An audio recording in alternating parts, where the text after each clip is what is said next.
Bom dia, pessoal do primeiro ano. Vamos começar aqui nosso capítulo 1, caderno 2, né? Humanismo. Como nós já tratamos na aula online, nós vamos começar agora com o contexto histórico, já que nós já abordamos uma obra, né? De Gil Vicente, uma peça teatral, O Alto da Barca do Inferno. E com isso, procurei deixar vocês mais familiarizados com o que foi o humanismo ah, na época.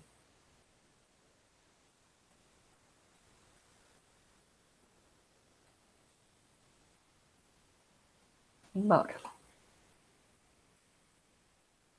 O que eu quero que vocês, qual o objetivo de hoje?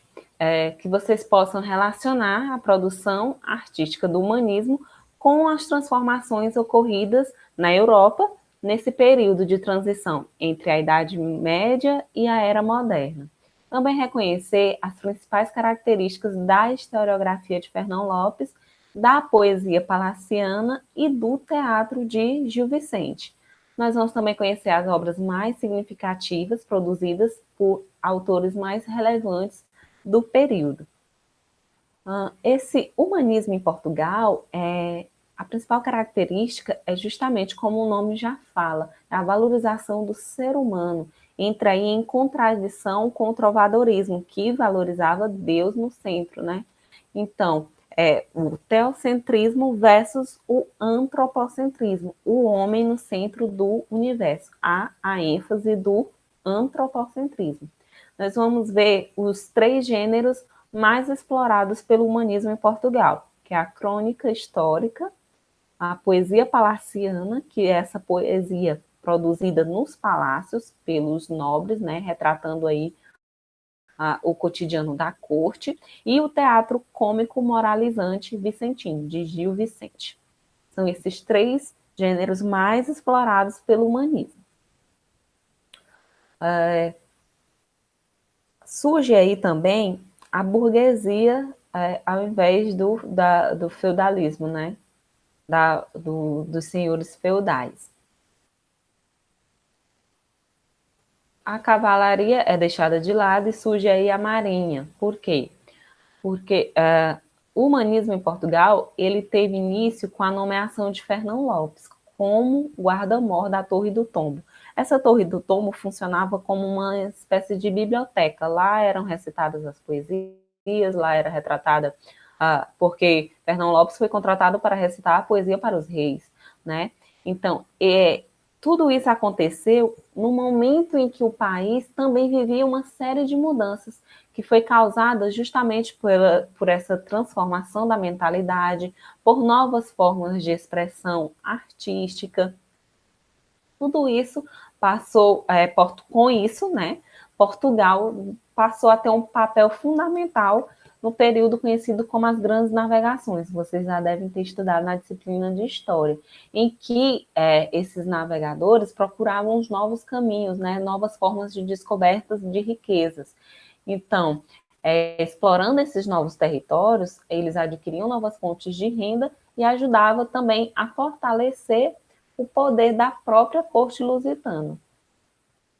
Além desse crescimento na política e na economia, a expansão marítima promoveu também importantes mudanças culturais, porque eles entravam em contato com realidades diferentes daquela antiga experiência que era propiciada nos feudos.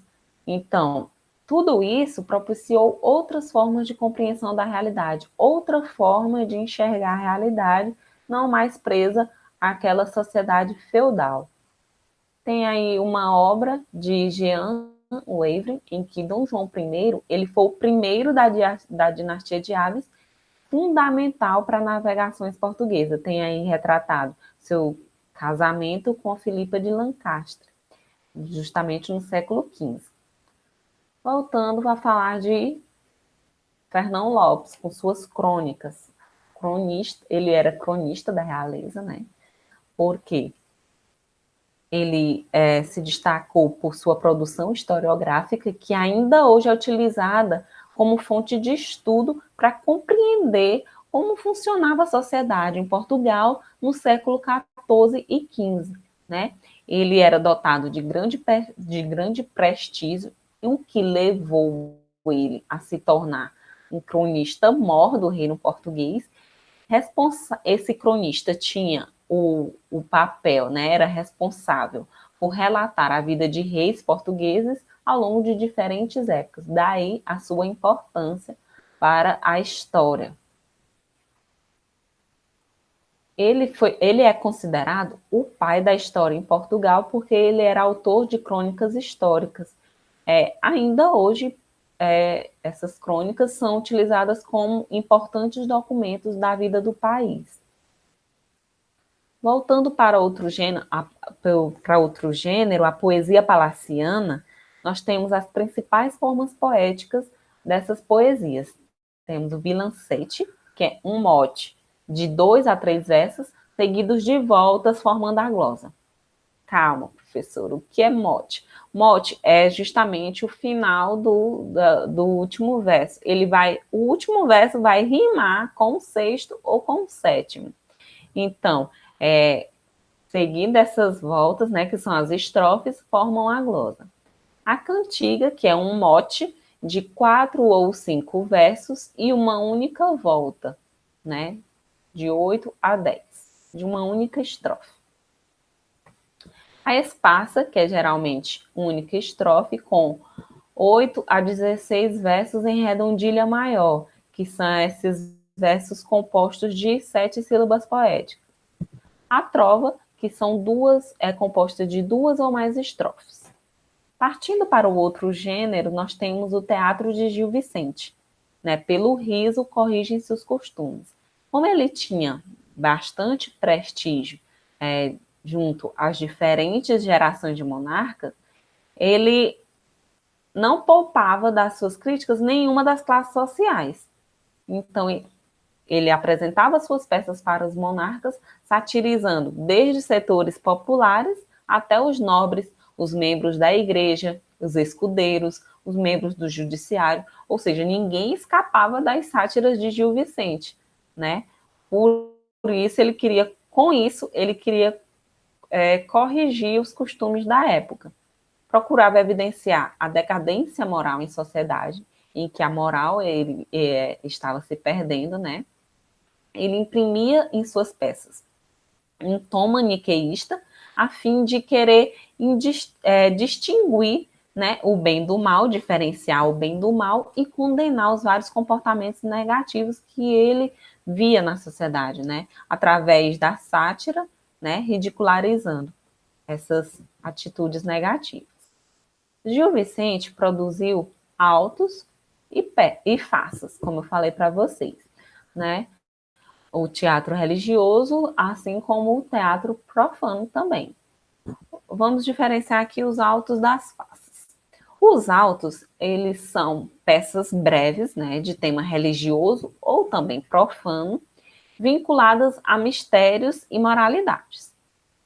Esses autos, eles subdividem-se em pastoris ou écolas e autos de moralidade. Baseiam-se em quê? Nas alegorias, né, que são essas personagens representando elementos como a virtude, a coragem, a maldade. As personagens não eram um ser humano em si, mas sim um elemento da natureza. Poderia ser uma virtude, poderia ser um pecado, né? Então, a crítica social é bastante marcante nesses autos. Nas faças, são peças também que retratam não mais o tema religioso ou profano, retrata o cotidiano. Também tem um enredo curto, né? Geralmente um ato, somente um ato, e poucos personagens. Elas geralmente foram criadas para desenvolver temáticas profanas. Não quero dizer que as faças sempre produziam temas profanos, mas geralmente eram criadas para isso. Elas eram repletas de humor, de crítica à sociedade, e elas foram precursoras das atuais comédias. As farsas, ela tem um lado mais contundente da crítica social vicentina. Como nós já abordamos o Alto da Barca do Inferno, inclusive Quem não leu, é importante que leia para que compreenda essa linguagem e justamente a diferença entre o alto e a farsa. Eu passei algumas questões sobre o Alto da Barca do Inferno, né? Sobre a farsa, eu vou passar também uma farsa de Gil Vicente, que é a farsa de Inês Pereira, produzida aí em 1523, e algumas questões para que vocês também possam relacionar essa linguagem de Gil Vicente, né? Com seu teatro religioso. Com isso, nós vamos partir agora para o plural para tirar as dúvidas e eu passar as questões para vocês. Nós vamos responder também as questões do capítulo 1 e tirar nossas dúvidas. Um abraço.